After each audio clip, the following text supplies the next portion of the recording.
यदि कड़ी मेहनत आपका हथियार है तो सफलता आपकी गुलाम हो जाएगी। हमारे चैनल एजुकेशन विद प्रहलाद में आप सभी का स्वागत है। आज की इस वीडियो में हम आधुनिक भारत से कुछ प्रश्न और उत्तर जानेंगे। 50 प्रश्नों का ये वीडियो है। यदि लूसेंट बुक पढ़े हैं तो 50 में से 30 प्रश्न सही करके दिखाइए। तो यूरोपीय व्यापारियों और कंपनियों के बारे में जानेंगे। तो चलिए वीडियो को शुरू करते हैं। बहादुर शाह का पूर्व नाम क्या था? इस वीडियो का पहला प्रश्न है। फर्स्ट प्रश्न कि बहादुर शाह का पूर्व नाम क्या था? एक कॉपी और पेन रखिए, जो सही होगा उसमें टिक लगाइए, जो गलत होगा उसमें क्रॉस लगाइए और लास्ट में हमें कमेंट करके बताइए कि इस वीडियो में आपका कितना प्रश्न सही हुआ। तो बहादुर शाह का पूर्व नाम क्या था?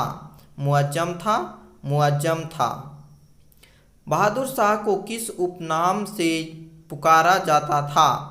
2 नंबर प्रश्न संख्या कि बहादुर शाह को किस उपनाम से पुकारा जाता था? वीडियो अच्छा लग रहा है तो लाइक कर दीजिए और कमेंट करिए और अपने दोस्तों के पास वीडियो को शेयर करिए।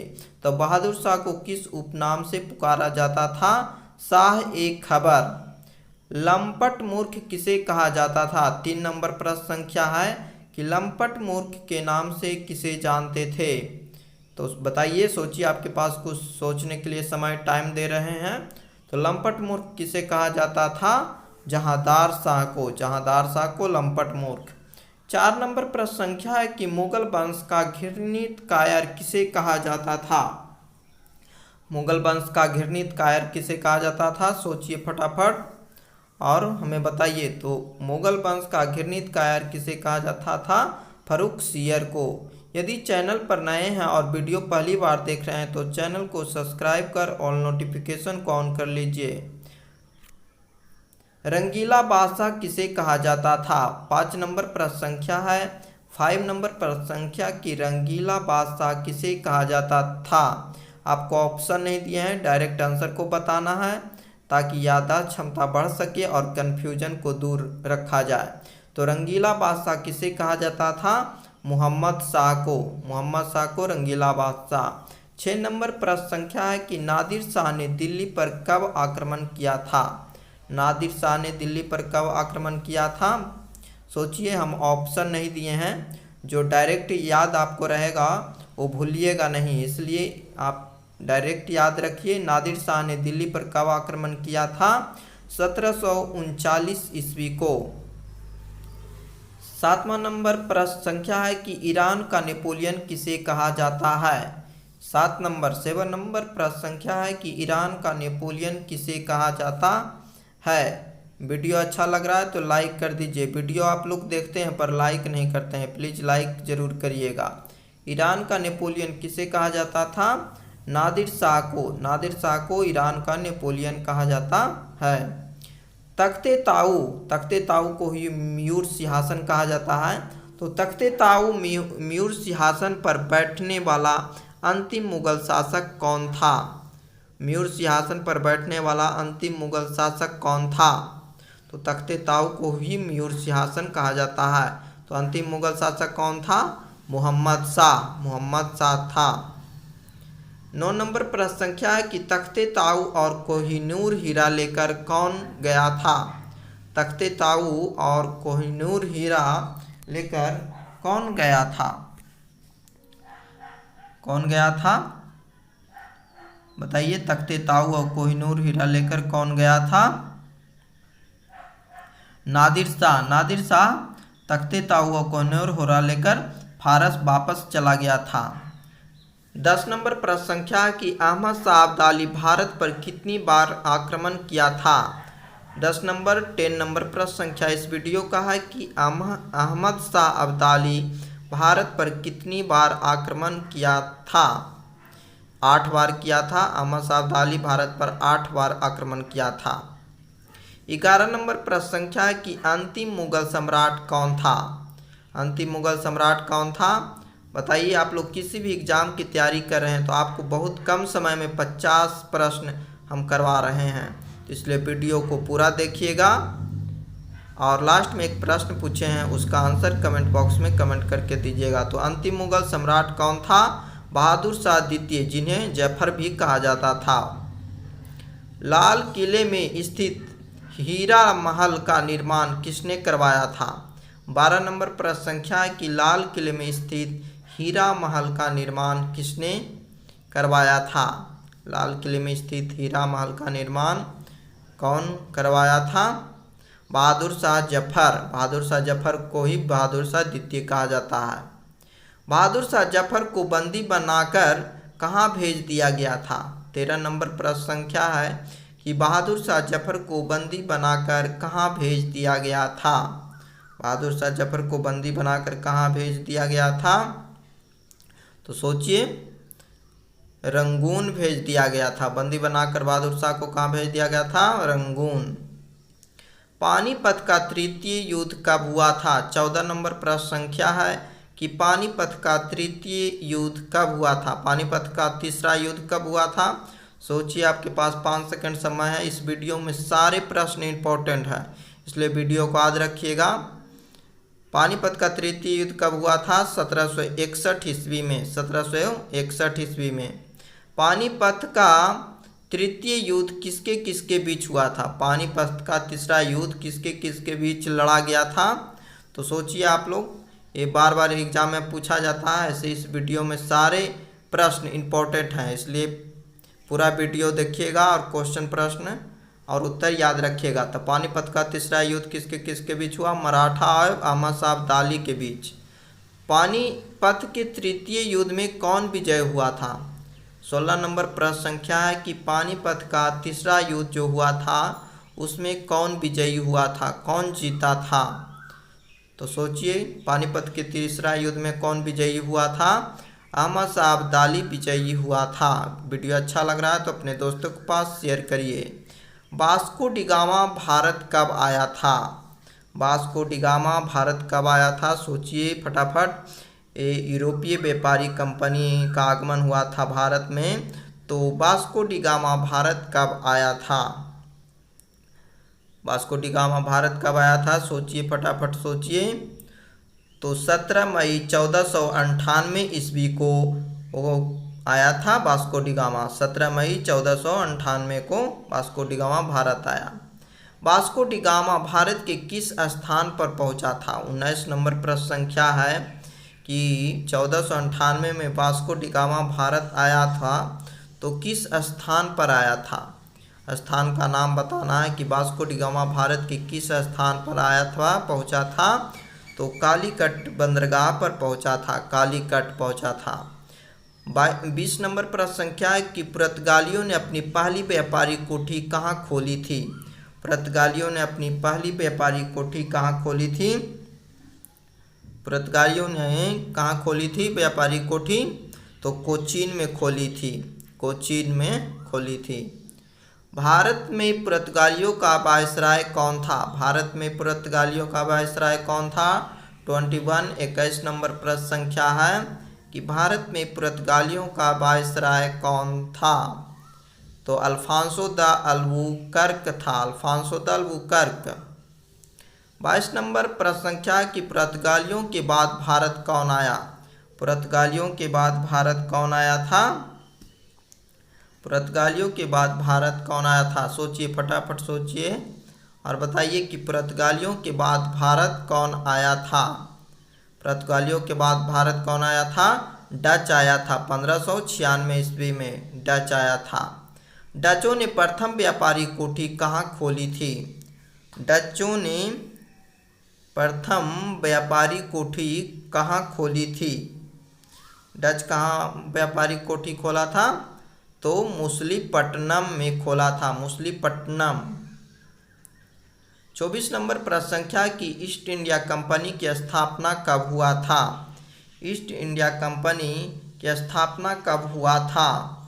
सोचिए बताइए फटाफट कि ईस्ट इंडिया कंपनी की स्थापना कब हुआ था? ईस्ट इंडिया कंपनी की स्थापना 1600 ईस्वी में हुआ था। 1600 ईस्वी। 25 नंबर प्रश्न संख्या कि मुगल दरबार में जाने वाला प्रथम अंग्रेज कौन था?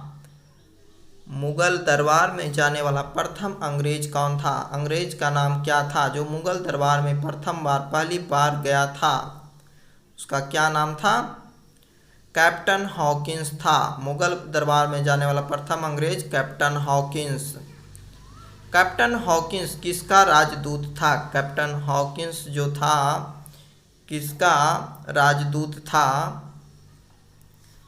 तो बताइए, सोचिए, 5 सेकंड समय है आपके पास सोचने के लिए और टेस्ट के रूप में दीजिए। पूरा वीडियो को देखिए।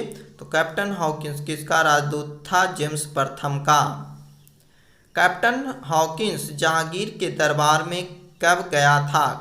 कैप्टन हॉकिंस जो था मुगल बादशाह जहांगीर के दरबार में गया था। पूछेगा कि कैप्टन हॉकिंस किसके दरबार में गया था?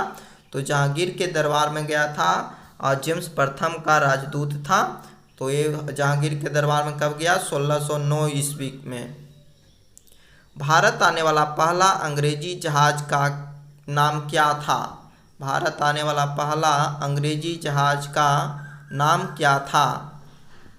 भारत आने वाला पहला अंग्रेजी जहाज का नाम क्या था? Red dragon. रेड ड्रैगन नाम था। Red dragon. Sir Thomas Roe किसका राजदूत था? 29 नंबर प्रश्न संख्या है कि सर टॉमस रो किसका राजदूत था? फटाफट सोचिए और बताइए। कमेंट करके सारे प्रश्नों का उत्तर दे सकते हैं या फिर लास्ट में आप बता सकते हैं कितना प्रश्न सही हुआ आपका। सर टॉमस रो किसका राजदूत था? सम्राट जेम्स प्रथम का। सर टॉमस रो किस मुगल बादशाह के दरबार में गया था? 30 नंबर प्रश्न संख्या है कि सर टॉमस रो किस मुगल बादशाह के दरबार में गया था? वीडियो अच्छा लग रहा है तो लाइक कर दीजिएगा। प्लीज़ लाइक करिएगा, ज़रूर करिएगा लाइक। वीडियो अच्छा लग रहा हो तो आप लोग वीडियो देखते हैं पर लाइक नहीं करते हैं, लाइक करिए। सर टॉमस रो की इस मुगल बादशाह के दरबार में गया था, जहांगीर के दरबार में। पुर्तगाली ईस्ट इंडिया कंपनी की स्थापना कब हुआ था? ये बार बार एग्जाम में पूछा जाता है, तो इसको याद रखिएगा कि वास्को डी गामा जब आया था उसी समय पुर्तगाली ईस्ट इंडिया कंपनी की स्थापना 1498 ईस्वी में हुआ था। तो वास्को डी गामा कब भारत आया? 1498 में। उसी समय पुर्तगाली ईस्ट इंडिया कंपनी की स्थापना 1498 ईस्वी में हुआ था। इसको याद रखिएगा। अंग्रेजी ईस्ट इंडिया कंपनी की स्थापना कब हुआ था? इसको भी याद रखिएगा कि अंग्रेजी ईस्ट इंडिया कंपनी की स्थापना कब हुआ था? बताइए, जानते हैं तो इसका आंसर कमेंट बॉक्स में कमेंट करके बता सकते हैं कि अंग्रेजी ईस्ट इंडिया कंपनी की स्थापना कब हुआ था। अंग्रेजी ईस्ट इंडिया कंपनी की स्थापना 1600 ईस्वी में हुआ था। 1600 ईस्वी में हुआ था। डच ईस्ट इंडिया कंपनी का स्थापना कब हुआ था? ये सभी याद रखिएगा, ये बार बार पूछा जाता है। ये यूरोपीय कंपनी, इसको याद रखिएगा, कई बार पूछा जा चुका है, कोई ना कोई पूछाते रहता है एग्जाम में, तो इसको याद रखिएगा। पुर्तगाली, अंग्रेजी, डच, डेनिश, फ्रांसीसी या स्वीडिश, ये सब याद रखिएगा। तो डच ईस्ट इंडिया कंपनी की स्थापना 1602 ईस्वी में हुआ था। तो डच के बाद कौन है? Danish. Danish east India company की स्थापना कब हुआ था? तो पहले पुर्तगाली हो गया 1498, अंग्रेजी ईस्ट इंडिया कंपनी 1600 ईस्वी, और अंग्रेजी के बाद डच 1602 और डेनिश ईस्ट इंडिया कंपनी की स्थापना 1616 ईस्वी में। डेनिश ईस्ट इंडिया कंपनी का स्थापना कब हुआ था? 1616 ईस्वी में हुआ था। फ्रांसीसी ईस्ट इंडिया कंपनी की स्थापना कब हुआ था? फ्रांसीसी ईस्ट इंडिया कंपनी की स्थापना कब हुआ था? सोचिए, जानते हैं तो कमेंट बॉक्स में कमेंट करके बता सकते हैं। तो फ्रांसीसी ईस्ट इंडिया कंपनी की स्थापना कब हुआ था? फ्रांसीसी ईस्ट इंडिया कंपनी की स्थापना कब हुआ था? तो फ्रांसीसी ईस्ट इंडिया कंपनी की स्थापना 1664 ईस्वी को हुआ था। 1664 ईस्वी को हुआ था। स्वीडिश ईस्ट इंडिया कंपनी की स्थापना कब हुआ था? 36 नंबर प्रश्न संख्या है कि स्वीडिश ईस्ट इंडिया कंपनी की स्थापना कब हुआ था। यदि वीडियो अच्छा लग रहा है तो लाइक करिए, कमेंट करिए और अपने दोस्तों के पास शेयर करिए ताकि वो भी टेस्ट दे सकें और देखिए कि आपका दोस्त का कितना प्रश्न सही हो पाया है। तो स्वीडिश ईस्ट इंडिया कंपनी की स्थापना 1731 ईस्वी को हुआ था। 1731 को। कोलकाता शहर का वास्तुकार कौन था? 37 नंबर प्रश्न संख्या है, ये भी कई बार एग्जाम में पूछा जा चुका है। तो इसको याद रखिएगा कि कोलकाता शहर का वास्तुकार कौन था। कोलकाता शहर का वास्तुकार कौन था, तो बताइए कि कोलकाता शहर का वास्तुकार कौन था। सोचिए, फटाफट सोचिए। कोलकाता शहर का वास्तुकार जॉर्ज चार्नोक था। जॉर्ज चार्नोक था कोलकाता शहर का वास्तुकार। 38 नंबर प्रश्न संख्या है कि काल कोठरी की घटना कब हुई थी। काल कोठरी की घटना कब हुआ था। काल कोठरी की घटना कब हुआ था। इस घटना के रचयिता जेड हालवेल के अनुसार नवाब सिराजुद्दौला ने 20 जून की रात में 146 अंग्रेज व्यक्तियों को एक छोटी सी कोठरी में बंद कर दिया था। अगले दिन सुबह 146 में से केवल 23 व्यक्ति जिंदा बचे थे। काल कोठरी की घटना कब हुआ था। 1756 ईस्वी को। काल कोठरी की घटना 1756 ईस्वी को हुआ था। पलासी का युद्ध कब हुआ था। 39 नंबर प्रश्न संख्या 39 है कि पलासी का युद्ध कब हुआ था। पलासी का युद्ध कब हुआ था, फटाफट सोचिए और बताइए। हमें कमेंट बॉक्स में सारे प्रश्न का उत्तर दे सकते हैं, या फिर आप कॉपी पेन रखिए और लास्ट में आप हमें बताइए कि कितना आपका सही हुआ है। लूसेंट बुक पढ़ें तो 30 से ज़्यादा सही होना चाहिए। पलासी का युद्ध कब हुआ था। 1757 ईस्वी को। 40 नंबर प्रश्न संख्या है कि पलासी का युद्ध किसके किसके बीच हुआ था। 40 नंबर प्रश्न संख्या है कि पलासी का युद्ध किसके किसके बीच हुआ था। तो पलासी का युद्ध किसके किसके बीच हुआ था, सोचिए। थोड़ा सा सोचने के लिए याद क्षमता बढ़ाइए अपना। तो पलासी का युद्ध किसके किसके बीच हुआ। रॉबर्ट क्लाइव और सिराजुद्दौला के बीच। रॉबर्ट क्लाइव और सिराजुद्दौला के बीच हुआ। 41 नंबर प्रश्न संख्या है कि पलासी किस नदी के किनारे बसा है। पलासी किस नदी के किनारे बसा है, तो बताइए पलासी किस नदी के किनारे बसा है। भागीरथी नदी के किनारे बसा हुआ है। पलासी किस नदी के किनारे है, भागीरथी नदी के किनारे। बक्सर का युद्ध कब हुआ था। 42 प्रश्न संख्या है कि बक्सर का युद्ध कब हुआ था। बक्सर का युद्ध कब हुआ था, सोचिए। इस वीडियो के लास्ट में आपको हम एक प्रश्न पूछे हैं जो इस वीडियो में ही है, तो उसका उत्तर आप कमेंट बॉक्स में कमेंट करके दीजिएगा। तो बक्सर का युद्ध कब हुआ था। 1764 ईस्वी को। 1764। बक्सर के युद्ध में किसको विजय मिला था। 43 नंबर प्रश्न संख्या है कि बक्सर के युद्ध में किसको विजय मिला था। तो कमेंट करके लास्ट में एक प्रश्न पूछे हैं, उसका उत्तर जरूर आप लोग दीजिएगा कमेंट करके। बक्सर के युद्ध में किसको विजय मिला था, तो अंग्रेज को मिला था, अंग्रेज को। बक्सर के युद्ध में अंग्रेज सेनापति कौन था। 44 नंबर प्रश्न संख्या है कि बक्सर के युद्ध में अंग्रेज सेनापति कौन था। तो चैनल पर नए हैं तो चैनल को सब्सक्राइब कर ऑल नोटिफिकेशन को ऑन कर लीजिए, ताकि इस तरह की वीडियो सबसे पहले आप तक पहुँचे। तो बक्सर के युद्ध में अंग्रेज सेनापति कौन था। Hector Munro. हेक्टर मुनरो था। 45 नंबर प्रश्न संख्या है कि हैदर अली कहाँ का शासक था। हैदर अली कहाँ का शासक था, जानते हैं तो कमेंट करके कमेंट बॉक्स में बताइए। हैदर अली कहाँ का शासक था, मैसूर का शासक था। हैदर अली कहाँ का शासक था, मैसूर का। हैदर अली का उत्तराधिकारी कौन बना था। 46 नंबर प्रश्न संख्या है कि हैदर अली का उत्तराधिकारी कौन बना था। तो हैदर अली का उत्तराधिकारी कौन बना था, टीपू सुल्तान। हैदर अली का उत्तराधिकारी कौन था, टीपू सुल्तान। टीपू सुल्तान अपनी राजधानी कहाँ बनाया था। 47 प्रश्न संख्या है कि टीपू सुल्तान अपनी राजधानी कहाँ बनाया था। आपको बहुत कम समय में 50 प्रश्न और उत्तर बता रहे हैं, तो इसलिए वीडियो को पूरा लास्ट तक देखिएगा और टेस्ट के रूप में दीजिएगा। टीपू सुल्तान अपनी राजधानी कहाँ बनाया, श्रीरंगपट्टनम। शेर-ए मैसूर के उपनाम से किसे जाना जाता था। शेर-ए मैसूर के उपनाम से किसे जाना जाता था। 48 प्रश्न संख्या है। शेर-ए मैसूर के उपनाम से किसे जाना जाता था। शेर-ए मैसूर के उपनाम से किसे जाना जाता था, टीपू सुल्तान को जाना जाता था।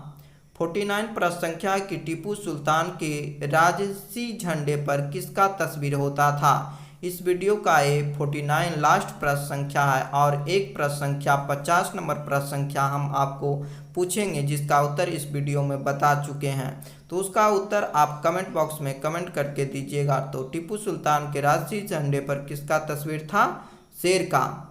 तो आप लोग बताइए 50 नंबर प्रश्न संख्या है कि अंग्रेजी ईस्ट इंडिया कंपनी की स्थापना कब हुआ था। इसका उत्तर आपको कमेंट बॉक्स में कमेंट करके बताना है। इस वीडियो में हम इसका उत्तर बता चुके हैं, इसलिए इस प्रश्न का उत्तर इस बार हम नहीं बताएंगे। आपको कमेंट बॉक्स में कमेंट करके बताना है कि अंग्रेजी ईस्ट इंडिया कंपनी की स्थापना कब हुआ था। यदि पूरा वीडियो देखे हैं तो उम्मीद करते हैं कि ज़रूर आंसर बताइएगा। Thanks for watching my video. Please like share and subscribe. यदि वीडियो अच्छा लगा हो तो लाइक करिएगा और अपने दोस्तों के पास शेयर करिएगा। और वीडियो पहली बार देख रहे हैं तो चैनल को सब्सक्राइब कर और नोटिफिकेशन को ऑन कर लीजिएगा ताकि इस तरह की वीडियो सबसे पहले आप